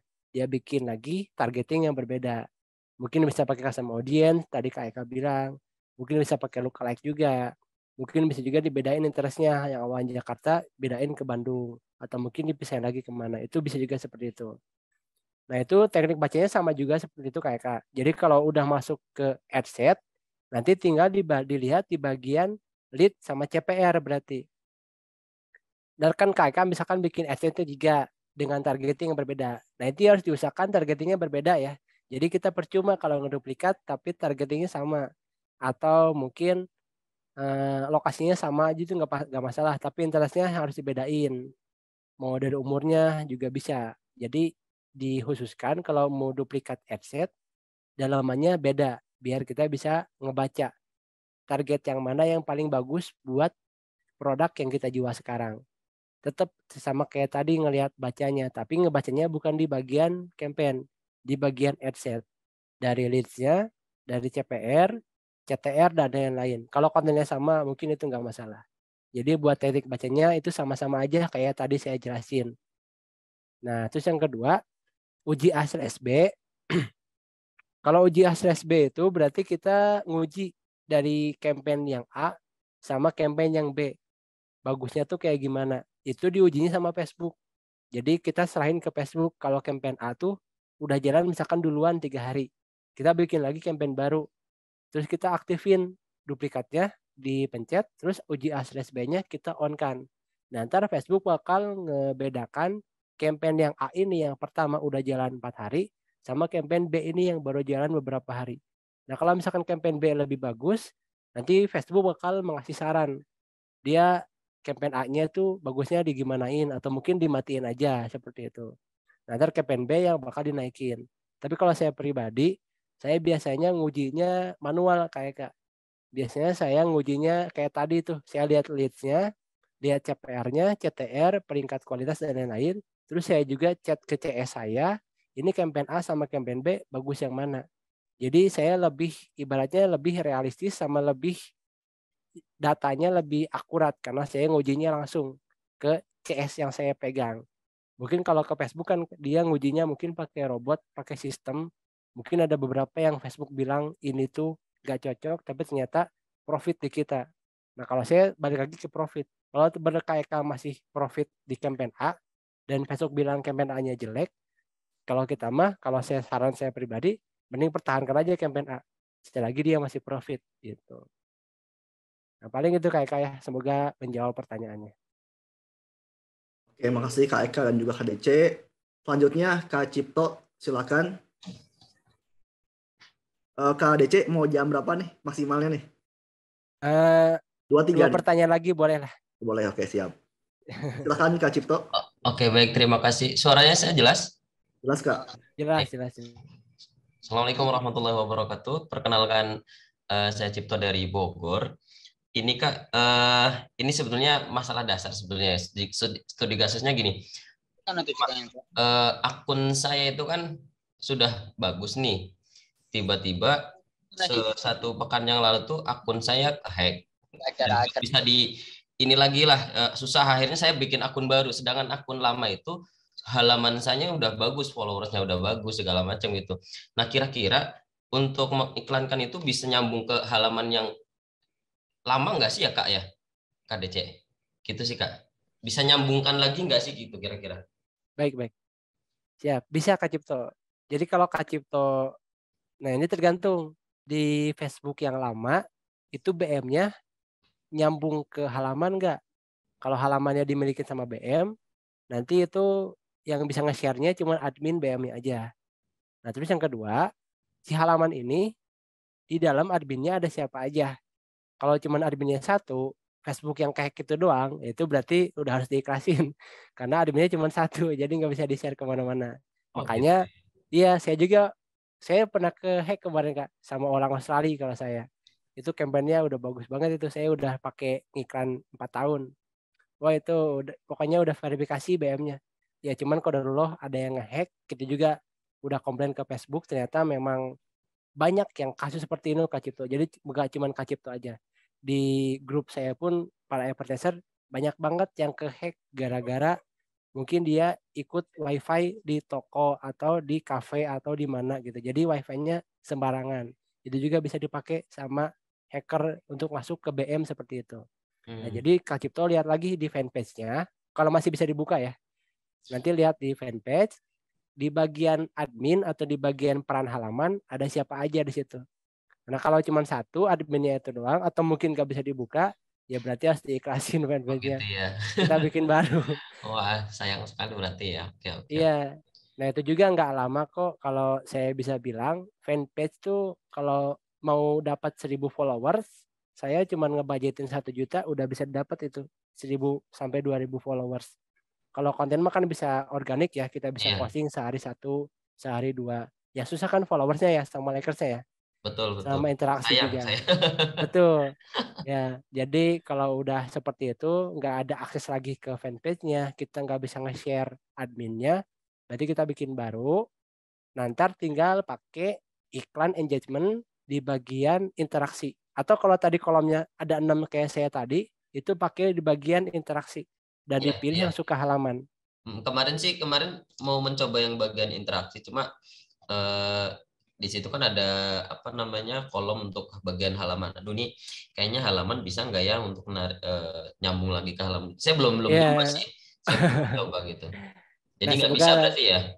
Kalau adminnya cuma yang Facebook yang ke-hack nggak bisa Kang. Oke, siap. Iya gitu. Baik, nah, terima terus kasih Kak. Ya. Boleh Kak Cipto. Ya. Nah, mungkin terakhir ke Kak Cipto ya. Itu nah terus selanjutnya kalau mungkin akunnya baru itu juga nggak bisa langsung dipakai iklan biasanya. Betul. Biasanya harus ikut dulu Facebook Blueprint. Jadi ibaratnya kita harus ngeposting dulu berapa lama, ibaratnya harus jadi anak baik dulu lah di Facebook biar Facebook tuh ngiranya kita tuh bukan pemain baru. Kita juga sudah paham peraturan Facebook. Karena kalau kita bikin baru, takutnya kita tuh pemain baru, nggak paham aturan Facebook, langsung dibatasin tuh. Tiba-tiba langsung dibatasi, nggak bisa kebuka iklannya lah. Facebooknya nggak bisa kebuka, atau mungkin ketika bikin langsung kena restrict lah ads account-nya dan lain-lain. Paling gitu Kak Cipto. Mungkin buat yang lain juga, maksudnya informasi, maksudnya gini, kita menjadi anak baik dalam tanda kutip itu kira-kira berapa lama Kak biasanya Kak? Kalau ikut Facebook Blueprint mungkin bisa dibuka aja ntar di Google ya, Facebook Blueprint. Nanti di situ ada syarat ketentuannya ada banyak juga. Nanti di YouTube juga ada penjelasannya banyak. Nah mungkin kalau dari saya pribadi sih biasanya saya semingguan sih.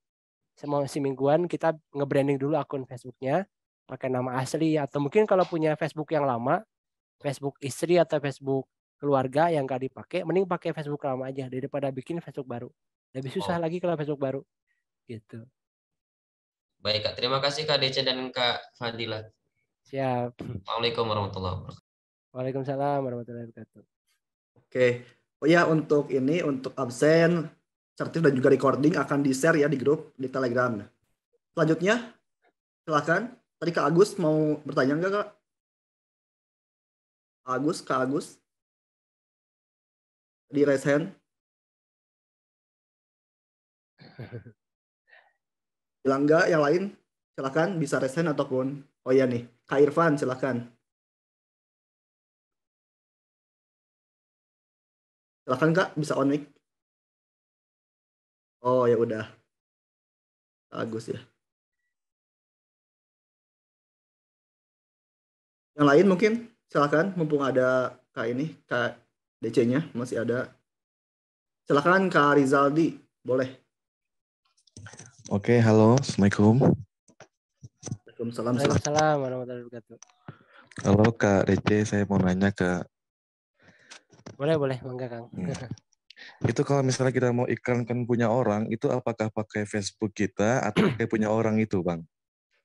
Setelah itu dalam satu Facebook itu total ada berapa halaman yang bisa kita pakai untuk Facebook Ad? Terima kasih Kak. Boleh. Ya Kak Rizaldi. Kalau sepengalaman saya, lebih gampangnya BM-nya di-share Kak. Misalkan yang iklan ini kan produknya beda nih, perusahaannya beda. Jadi dia bikin BM sendiri, tapi dengan Facebook yang udah lama itu ya, yang tadi jangan Facebook baru karena lebih susah. Nah terus BM-nya di-share ke kita. Nah jadi kita cuma buka satu Facebook, tapi dengan beberapa BM. Yang pertama itu lebih menghemat browsernya ya. Karena kan kalau kita buka Facebook beda harus beda browser. Mungkin Chrome-nya harus pakai yang private atau mungkin pakai browser yang lain kayak Mozilla, kayak mungkin bisa pakai Brave atau mungkin pakai Microsoft dan lain-lain. Jadi kalau ada saran dari saya, kalau misalkan megang banyak project, mending di-share aja BM-nya ke kita. Kalau mungkin pengen pakai Facebook yang itu yang beda, mungkin kita harus buka di browser yang berbeda juga. Karena nggak bisa satu browser dipakai banyak Facebook kalau setahu saya gitu. Okay. Nah terus kalau yang kedua halaman, selama ini saya megang 10 lebih halaman aman-aman aja sih Kak, nggak masalah. Oh gitu Kak ya. Iya. Jadi intinya Kak, kalau dalam misalnya saya ada punya 4 bisnis nih, artinya saya bisa membuat 4 halaman dalam satu Facebook Kak ya. Oh bisa, satu BM aja, satu business manager itu bisa bikin beberapa halaman. Jadi kalau mau dipisah bagus, cuman kalau satu BM terus akan gedein, akan pakai iklan, nanti kalau lama-kelamaan BM-nya jadi trusted tuh. Ibaratnya nanti batas pembikinan akun iklan juga gak cuma satu, bisa bikin ads account-nya 3, 10, 15, 20. Jadi nanti bisa lebih banyak juga bikin ads account. Nanti tinggal bikin aja BM yang baru di bagian business manager gitu. Oke, terima kasih banyak Kak. Iya, sama-sama. Assalamualaikum. Waalaikumsalam warahmatullahi.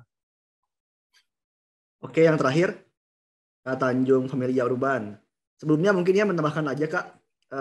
Saya kan tes. Oh, dikira ada. Ada.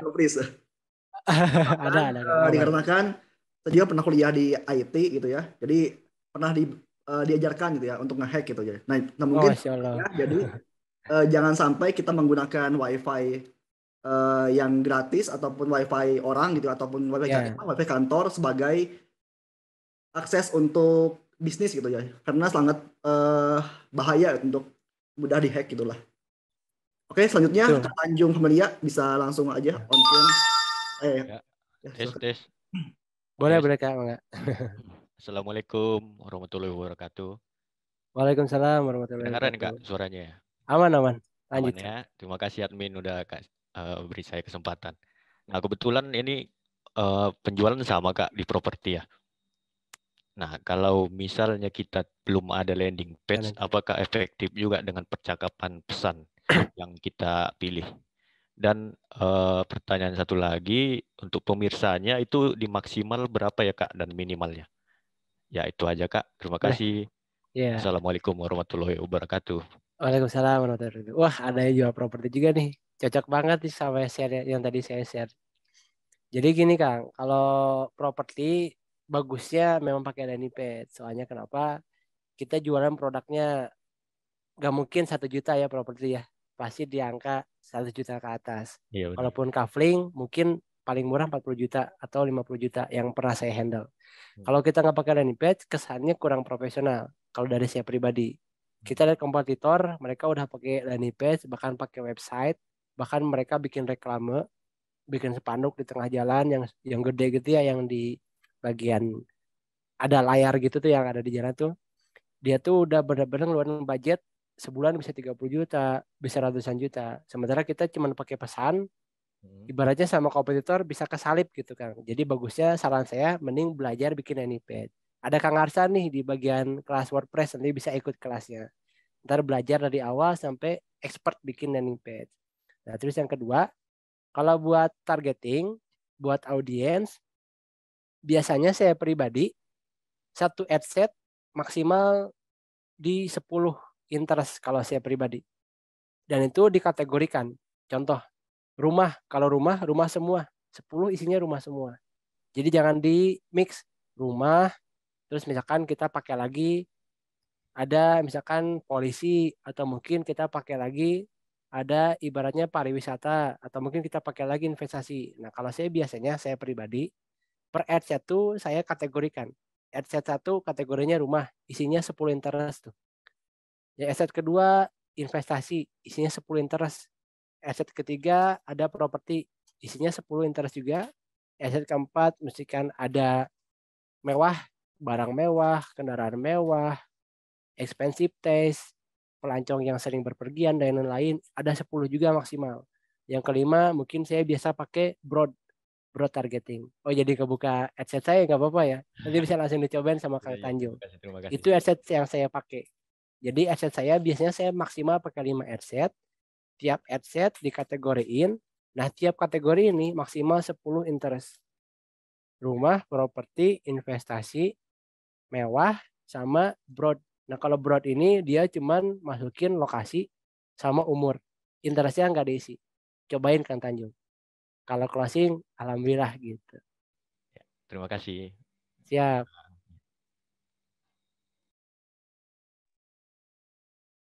Oke, udah yang keempat KDC. Siap. Masih betah kayaknya ya tanya jawab. Betul.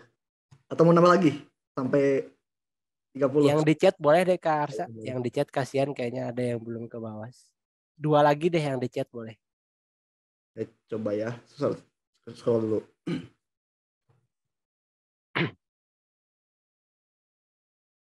Yang pertama nih Kak, kalau pengayaan data itu apa sih Kak? Pengayaan data, udah tadi saya bahas juga di bagian adset, bagian status. Jadi ada 3 tahap ya. Itu ada yang dapat berarti tahap pengayaan data. Jadi ada pengayaan data itu yang tadi saya bilang lagi tahap pembelajaran lah ibaratnya. Jadi adset teman-teman itu lagi dipelajari sama Facebook. Apakah dia layak dipertahankan untuk 7 hari ke depan atau tidak layak. Itu untuk pengayaan data. Yang kedua ada aktif. Kalau tadi statusnya aktif kayak saya, berarti adset teman-teman itu atau campaign teman-teman layak dipertahankan 7 hari ke depan. Jadi ibaratnya performanya itu udah bagus. Nanti ngedampak ke bagian leads, ke bagian real chat, dan lain-lain. Bagian juga potensi cabui check out atau belinya enggak gitu, dan lain-lain. Nah yang ketiga ada tahap dibatasi. Nah kalau tahap dibatasi, ini kampanye berarti enggak layak dipertahankan. Nanti bisa diganti aja bagian targeting, konten, copywriting, budget, dan lain-lain. Oke. Nah gitu Pak. Yang terakhir nih Kak, dari Kak Evan Junior. Boleh. Gimana nih Kak kalau misalnya kita ingin untuk naikin follower dengan iklan itu sendiri? Oh tadi udah dibahas kayaknya sama Kak Eka ya. Kita bisa ngiklan yang interaksi. Kalau kolomnya masuk kolom yang lama, yang ada 3 bagian itu, ada awareness, engagement, sama conversion. Kita pilih yang engagement, terus pilih yang interaksi, nah terus dipilih lagi suka halaman. Jadi kalau naikin followers fanpage mah gampang.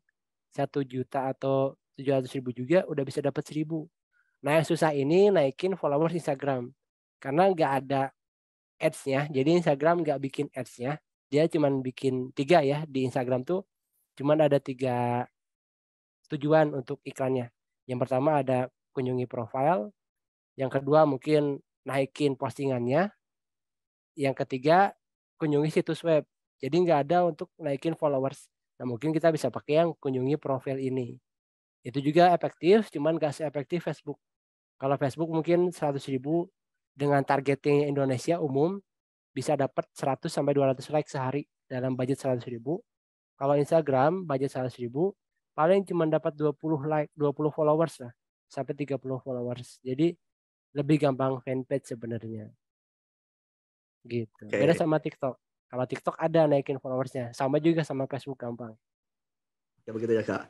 Gitu. Kali Kak, terakhir Kak, untuk penutup, silakan Kak kesimpulannya Boleh. gimana Kak untuk hari ini? Gitu. Oh, Masya Allah. Mau ngajak teman-teman. sebelum kelas Kakak gitu, boleh silakan. Ya, jadi kesimpulannya mungkin tadi ada yang baru pertama kali lihat dashboard ya, itu namanya dashboard Facebook. Tapi kalau yang udah sering mah udah biasa. Nah itu teman-teman tuh kalau pengen jadi advertiser atau pengen expert di Facebook sama IG Ads, itu tuh bakal ketemu sama dashboard setiap hari.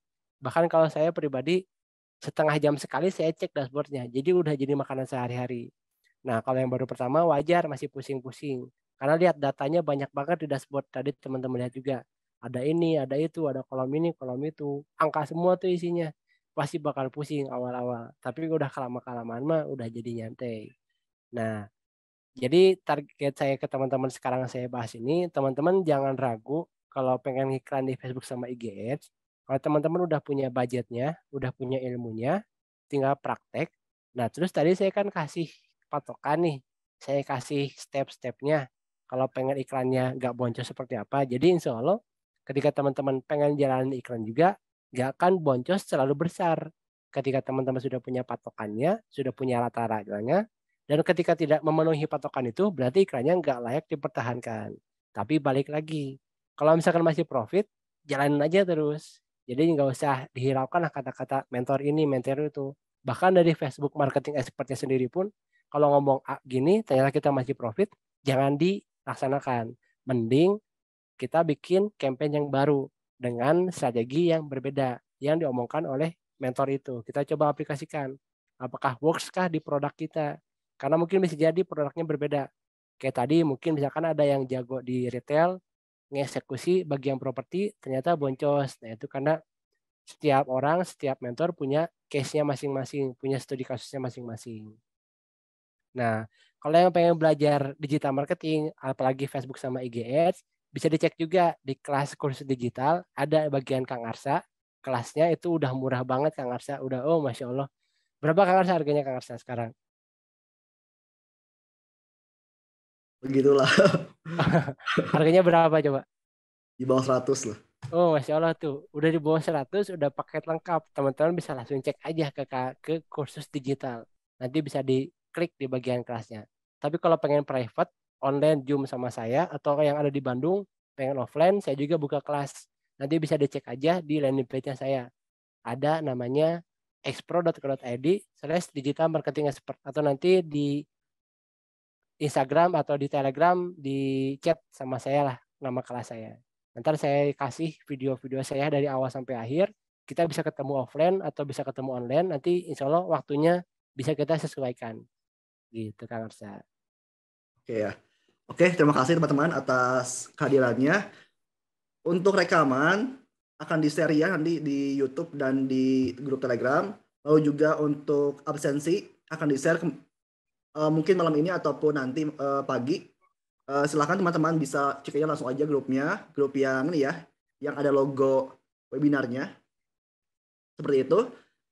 Nah, paling itu saja teman-teman untuk malam ini. Semoga apa yang teman-teman pelajari dari Kang DC dapat digunakan dalam Amin Masya Allah. bisnis teman-teman gitu ya. Dan juga sukses untuk bisnis untuk usahanya dan juga berkah selalu. Terima kasih Kak DC atas ilmunya, sangat lengkap sekali ya. Masya Allah, siap Kang Arsya. Makasih juga teman-teman udah hadir. Alhamdulillah. Sekian, wassalamualaikum warahmatullahi wabarakatuh. Waalaikumsalam warahmatullahi wabarakatuh. Ntar kita ketemu lagi insya Allah. Terima kasih Kak. Terima kasih Ya. Kak. Izin lah. Terima kasih Ya, semuanya. siap.